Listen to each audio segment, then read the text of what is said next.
Lyca production சுபாஷ் கரன் வழங்கும் super star Rajinikanth, Vishnu Vishal மற்றும் விக்ராந்த் நடிப்பில் டைரக்டர் ஐஸ்வர்யா ரஜினிகாந்த் தயாரிப்பில் இசை புயல் AR ரஹ்மான் இசையில் உருவாகியுள்ள லால் சலாம் திரையரங்குகளில் வெற்றிகரமாக ஓடிக்கொண்டிருக்கிறது. இன்சாட் 3DS செயற்கைக்கோள் GSLV F-14 ராக்கெட் மூலமாக வெற்றிகரமாக விண்ணில் நிலைநிறுத்தப்பட்டிருக்கிறது. இனி ஒவ்வொரு 25 நிமிடத்திற்கும் வானிலை குறித்து துல்லிய தகவல்களை தெரிந்து கொள்ள முடியும் என்று இஸ்ரோ விஞ்ஞானிகள் தெரிவித்திருக்கிறார்கள்.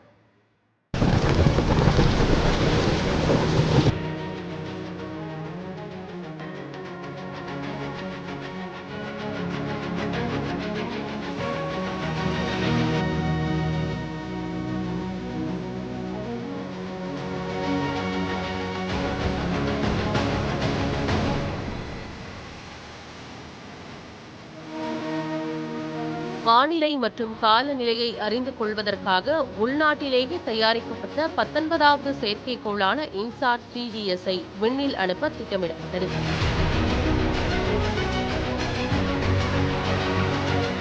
(2275 கிலோ எடை கொண்ட செயற்கைக்கோள் என்பதால் GSLV F-14 ராக்கெட் மூலமாக விண்ணில் அனுப்ப முடிவு செய்யப்பட்டு ராக்கெட் பாகங்கள் பொருத்தும் பணிகள் கடந்த ஒரு வாரமாக ஸ்ரீஹரிகோட்டாவில் உள்ள சதீஷ் தவான் விண்வெளி ஏவுதளத்தில் மேற்கொள்ளப்பட்டது.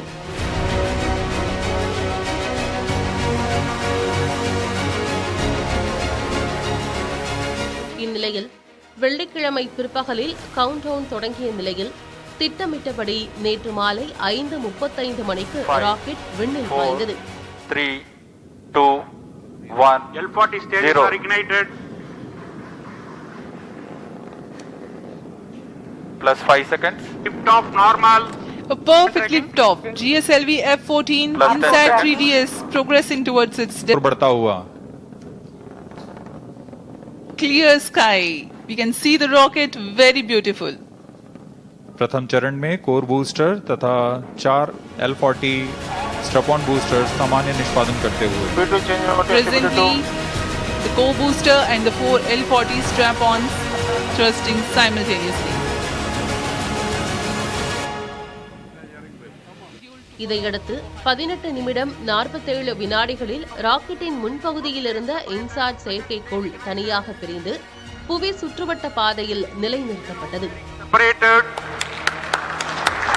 यान से ऊष्मा कवच को पृथक्करण होगा. Stage thrust cut off. Stage ignition confirmed. Now Stage performance normal. செயற்கைக்கோள் வெற்றிகரமாக புவி சுற்றுவட்ட பாதையில் நிலைநிறுத்தப்பட்ட செய்தியை இஸ்ரோ தலைவர் சோம்நாத் மகிழ்ச்சியுடன் அறிவித்தார். Insat 3DS satellite separated. GSLV F-14 Insat 3DS mission accomplished. Both the rocket and satellites so far performed very well. As already told by Director URSC, all the performance related issues of the previous generation satellites have been addressed and more capability has been added in the payload, and we believe this satellite is going to be an important satellite for the nation where we want to secure our citizens against weather related information as well as disaster related information, which is very crucial for protecting our lives as well as properties. ஏற்கனவே அனுப்பப்பட்ட இன்சாட் செயற்கைக்கோளின் ஆயுட்காலம் முடிவு பெற உள்ள நிலையில் INSAT 3DS வருகை முக்கியத்துவம் வாய்ந்தது என விஞ்ஞானிகள் கூறுகின்றனர். வெப்பநிலை, வானிலை மாற்றம், மேகக்கூட்டங்கள், பனிப்பொழிவு உள்ளிட்ட தரப்புகளை வெவ்வேறு நிறமாலைகளில் படங்களாக பெற முடியும் என தெரிவிக்கப்படுகிறது. இன்சாட் செயற்கைக்கோளில் உள்ள 4 அறிவியல் ஆய்வு கருவிகள் மூலம் வெவ்வேறு விதமான தரவுகளை ஒவ்வொரு 25 நிமிடத்திற்கும் ஒருமுறை தர முடியும் என தெரிவிக்கிறார் விக்ரம் சாராபாய் அறிவியல் மையத்தின் இயக்குனர் Unni Krishnan Nair. It's more about collecting data about earth, environment and other aspects, and the data will be useful. He was explaining everything now. So it's going to be 36,000 orbit. So like it's speed of rotation will be same as that of Earth. So it will be always above the Earth, above India. ஒரு பகுதியில் உருவாகும் புயல், அதனுடைய திசை, அதனால் ஏற்படும் விளைவுகள் போன்றவற்றை புகைப்படங்கள் மூலமாகவும் சவுண்டர் தரவுகள் மூலமாகவும் புரிந்து கொள்ள முடியும் என கூறப்படுகிறது. செயற்கைக்கோளை இந்திய வானிலை ஆய்வு நிறுவனத்தைச் சேர்ந்த விஞ்ஞானிகளோடு இணைந்து உருவாக்கியதால் மேலும் பல விவரங்களையும் தெரிந்து கொள்ள முடியும் என்றும், இனி இன்சாட் தரவுகள் குறித்து IMD இணையதளத்தில் பார்க்கலாம் எனவும் தெரிவிக்கிறார் இன்சாட் திட்டத்தின் இயக்குனர் Dhoni Joseph. Advanced features, because every 20 or 20 minutes it will be collecting information. Based on that, we'll be give more update on the weather and cyclone, agriculture, water, this one, everything it will be possible.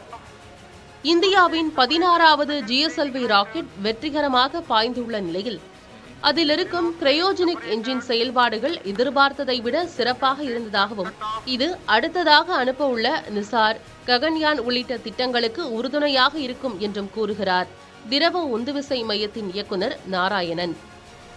இது cryogenic இந்த பார்த்தீங்கன்னா GSLV F14 GSLVல 16வது rocket. 16வது rocket indigenous cryogenic stage 10வது cryogenic stage.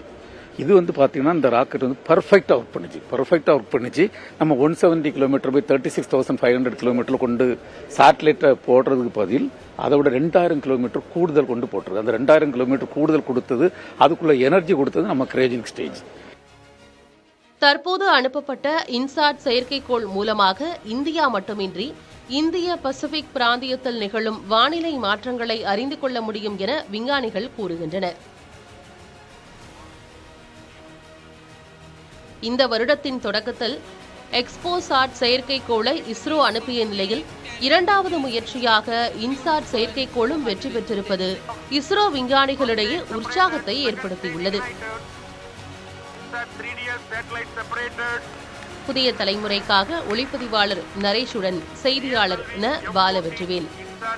Lyca production சுபாஷ் கரன் வழங்கும் super star Rajinikanth, Vishnu Vishal மற்றும் விக்ராந்த் நடிப்பில் டைரக்டர் ஐஸ்வர்யா ரஜினிகாந்த் தயாரிப்பில் இசை புயல் AR ரஹ்மான் இசையில் உருவாகியுள்ள லால் சலாம் திரையரங்குகளில் வெற்றிகரமாக ஓடிக்கொண்டிருக்கிறது.